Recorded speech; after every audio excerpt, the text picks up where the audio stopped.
ไปเที่ยวอุดมไซนำกันทุกคนมื้อนี้เฮาไปแบบบ่ได้นัดกันล่วงหน้าเลยเนาะตื่นเช้ามาก็พากันเตรียมกระเป๋าขึ้นรถแล้วก็มาสถานีรถไฟเลยพอมาฮอดสถานีก็ได้นั่งรอท่าเพื่อขึ้นรถไฟหลังจากที่ฮอดโมงนั่งท่ารถไฟพอรถไฟมาฮอดเฮาได้ขึ้นรถไฟแล้วก็มาฮอดสถานีเมืองไซแล้วเนาะหลังจากที่ลงจากสถานีก็พากันขึ้นรถเพื่อไปเมืองลาต่อเลย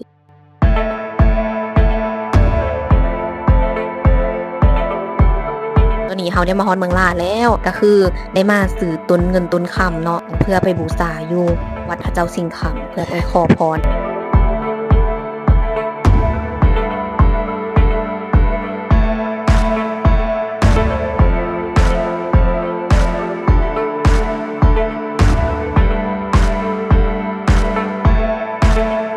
พวกเฮาได้พากันถวายและขอพรแล้วก็ได้พากันย่างเลาะชมบรรยากาศของวัดเนาะเพราะว่าเป็นครั้งทำอิฐที่ว่าได้มาบ่อนนี้เนาะก็เป็นสถานที่ที่ว่างามหลายแล้วก็ศักดิ์สิทธิ์เนาะแถมอากาศดีๆอยู่นี่นะ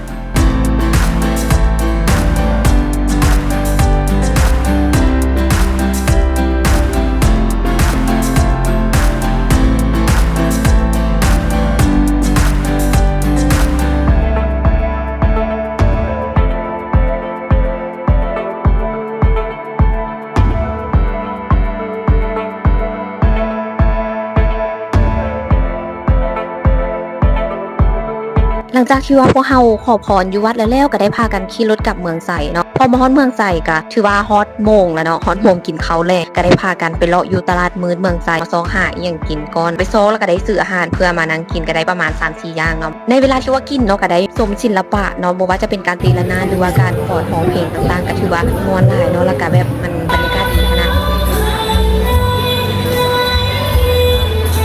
หลังจากที่ว่ากินอาหารกินข้าวแล้วเขาก็ได้ไปต่อเนาะก็คือไปสังสรรค์กับจุดทีมงานหรือว่าเอื้อยอายที่ว่าอยู่เมืองไทยนี้เช้ามาก็ได้พากันตื่นแต่เช้าอีกก็ได้พากันไปโป่งเตียงเพื่อไปดื่มชาแล้วก็ถ่ายรูปเพราะมันงามหลายโดยสุดยอดวันนี้ถ้าใครที่ว่ามาแนะนำเนาะหลังจากที่ถ่ายรูปอีกอย่างแล้วกับวัดเนาะเพื่อว่ามาขอพรอีกวัดอยู่เมืองไทยเด้อเวลาไปเมืองไทยเขาสิเห็นเนาะวัดนี้เนาะอันนี้บ่จื้อซื้อถ้าใครที่ฮู้ซื้อหรือบอกคอมเมนต์บอกได้เด้อ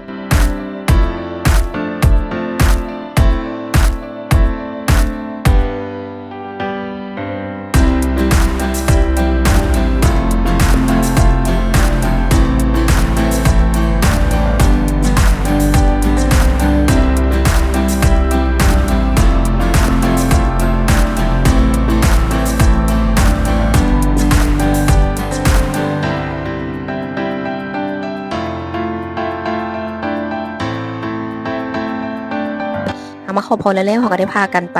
ขี่รถไปนำกัดโยลปาเนาะซึ่งว่าเขามานี่เนาะอากาศหนาวเย็นๆนะต้อง